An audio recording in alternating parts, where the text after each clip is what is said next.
1061 The Corner. I am Julie. You're listening to This Just In. It is 2 hours dedicated to brand new music. And tonight I have the honor of speaking with Tamino. Tamino, you are in the USA right now. How are you doing?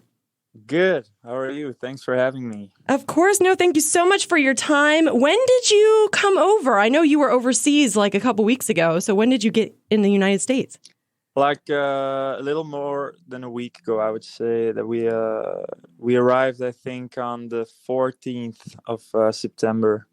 Okay. And you're doing a tour here, is that right?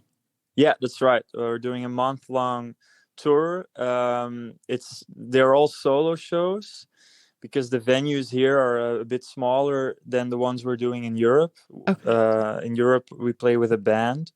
But the goal is, of course, to bring the band next time around. That is very exciting. And congratulations, the new album Sahara is out. How does that feel? It feels great, honestly. I just woke up like 2 hours ago to so many messages and,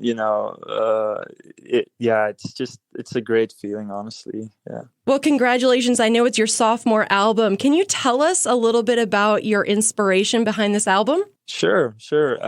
Well, it's like very difficult to pinpoint inspiration and where it comes from. I often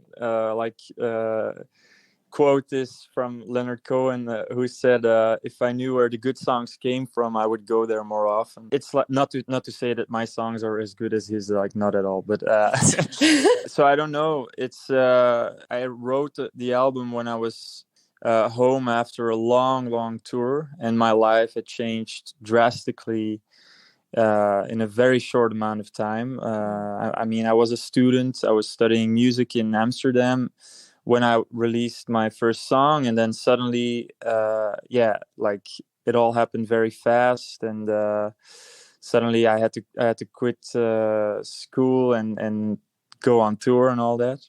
So I guess like this album is very reflective. It feels like the aftermath of something, and I think it's logical if you're just looking at what my life looked like in the years before, and the sudden quietness that came after, of course, that we all experienced universally with the pandemic as well. And then we've played Fascination, which I love. Can you tell us a little bit about that song in particular? Sure. Well, it's a love song. It's a song of fascination.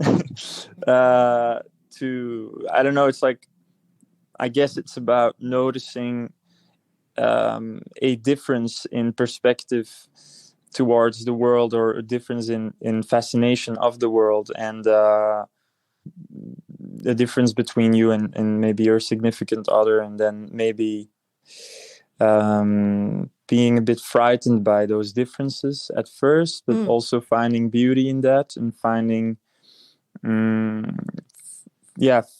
that maybe you can also look at the world through the other person's eyes. And it's a song. It's really a song, a love song. Beautiful.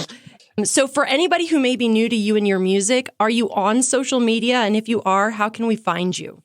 Sure. Yeah, I'm. The social media platform I use the most is Instagram, and the Instagram handle is Tamino Amir.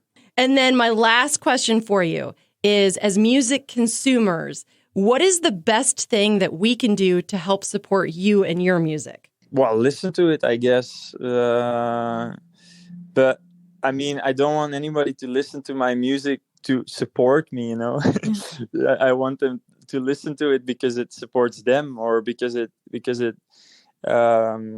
means something to them, in their lives. So if that's the case, then mission accomplished. That's beautiful. I love that so much. Tamino, I want to thank you for your time. And also, I'm going to stay hopeful that when you do come back around, you can bring the band, and maybe you can come to Virginia. That would be so exciting. That would be great. Yeah, that would be great.